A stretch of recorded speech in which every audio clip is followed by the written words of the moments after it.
In lesson number 8, we are going to look at bei or prices. So welcome to our Learn Kikuyu Language Online, lesson number 8. In this one, we are going to look at bei. Remember, in the last lesson, we were able to look at a few things to do with the possessive, which is akwa, aku, and itu. Now today, we are going to look at the prices when you go to a marketplace or a shopping center. How do you express yourself? The first one is kiumaga atia. How much does it cost? Kiedagio atia. How much is it sold at?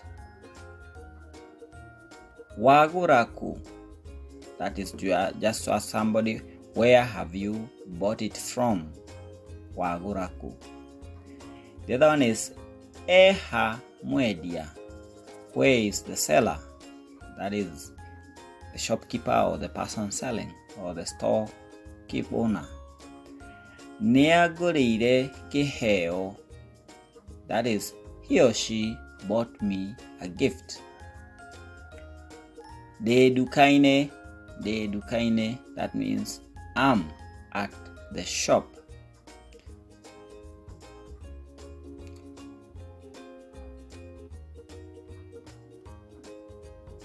Gogorire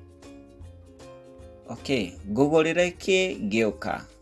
That is to ask, what do I buy you as I come, or buy for you as I come? Kegora woko. That is just to ask, where is it bought from? The last one here is akegorire pesha sigana. That is to ask, how much did he or she buy it at? Right. It's good also to look at a few frequently asked questions, which we will look at in the next small lesson.